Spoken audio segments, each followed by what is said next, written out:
আসসালামু আলাইকুম, welcome back to bdmom.com। আজ আমি আপনাদের সাথে ছোট্ট সোনামণিদের প্রথম খিচুড়ির রেসিপি শেয়ার করব। প্রথম দিকে আমরা অনেকেই বাচ্চাদেরকে ফলের পিউরি দিয়ে স্টার্ট করি, দেন আস্তে আস্তে খিচুড়িটা শুরু করি। সেই খিচুড়িটা কিভাবে আমরা রান্না করতে পারি আজ আমি সেই রেসিপিটি দিব এবং নতুন মায়েদের জন্য উপকারী কিছু টিপস শেয়ার করব। আগেই বলে রাখি, আমি একজন মা, আমি কোনো পুষ্টিবিদ বা ডক্টর না। আমি শুধুমাত্র আমার মাতৃত্বের অভিজ্ঞতাটাই আপনাদের সাথে শেয়ার করি। আমি এখানে 3 থেকে 4 চামচ চাল এবং ডাল ভালো করে ধুয়ে কয়েক ঘন্টা ভিজিয়ে রেখেছি, কারণ চাল এবং ডাল ভিজিয়ে রেখে রান্না করলে তা খুব কম সময়েই সিদ্ধ হয়ে যায়। আপনারা চাইলে সাথে সাথে ভিজিয়ে রান্না করতে পারেন, সেক্ষেত্রে একটু সময় নিয়ে ভালো করে সিদ্ধ করে নেবেন। আমি এখানে কয়েক টুকরা আলু ও গাজর নিয়েছি। যদি আপনি বাচ্চাকে আগে গাজরের পিউরি না দিয়ে থাকেন তাহলে গাজরটি স্কিপ করতে পারেন। আলুটা দিতে পারেন, আলু বাচ্চারা খুব সহজেই হজম করতে পারে। তাছাড়া বাচ্চাকে প্রতিটি নতুন খাবার 3 দিন দিয়ে চেক করবেন বাচ্চার হজমে কোনো সমস্যা হচ্ছে কিনা।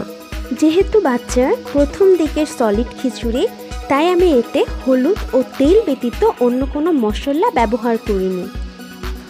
এই খাবারে বাচ্চা অভ্যস্ত হয়ে গেলে আস্তে আস্তে পেঁয়াজ, রসুন, আদা বাটা ব্যবহার করতে পারেন। প্রথমে গরম কড়াইতে আমি তেল দিয়ে দিচ্ছি।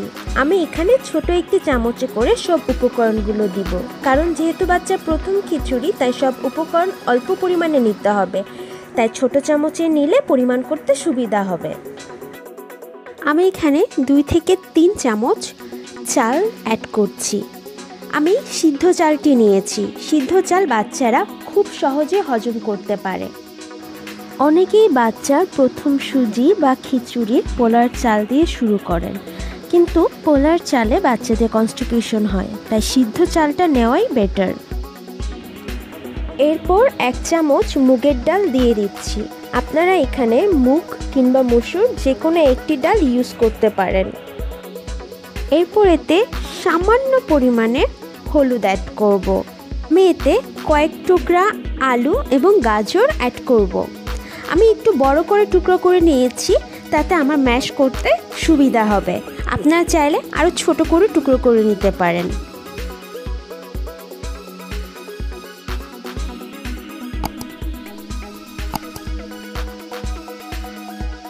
প্রথমে বাচ্চাদের খিচুড়িতে 1টি বা 2টি সবজি অ্যাড করবেন।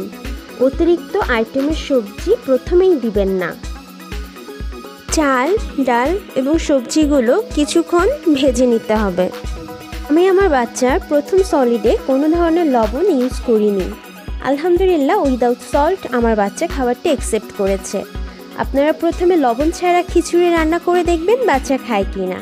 না খেলে সামান্য লবণ অ্যাড করতে পারেন, কিন্তু মনে রাখবেন আপনার বাচ্চা লবণ বা চিনি বা ঝাল কোনো কিছুরই টেস্ট সে জানে না।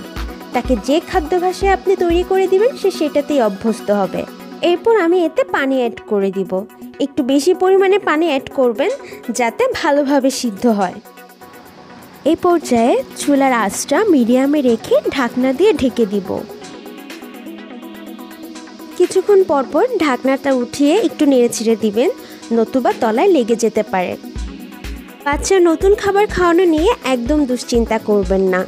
শুধু অল্প অল্প করে তাকে তার খাবারে অভ্যস্ত করে তুলবেন। প্রথম দিন একটা নতুন খাবার সে খেতে না চাইলে তাকে জোর করবেন না, কারণ হঠাৎ করে নতুন একটা খাবার সে খেতে নাও চাইতে পারে। তো খেয়াল রাখবেন তার বয়স অনুযায়ী তাকে খাবার দিতে, আর তার কোনো খাবার হজম করতে সমস্যা হচ্ছে কিনা। খাবারটি সিদ্ধ হয়ে গিয়েছে, একটু পানি পানি থাকা অবস্থায় নামিয়ে নিব।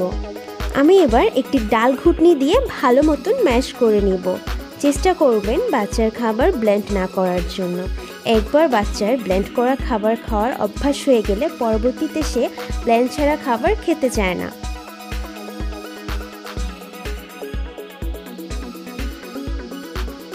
পুষ্টিকর খিচুড়ি রেডি। বাচ্চাকে প্রথমে 2 থেকে 3 চামচ অফার করবেন, আস্তে আস্তে এর পরিমাণটা বাড়াবেন। বাচ্চার প্রথম খাবার অবশ্যই একটু পাতলা করে খাওয়াবেন, তাতে বাচ্চার গিলতে সুবিধা হবে। আজ এই পর্যন্তই, আবারও হাজির হব অন্য কোনো রেসিপি নিয়ে। ততদিন পর্যন্ত ভালো থাকুন। আসসালামু আলাইকুম।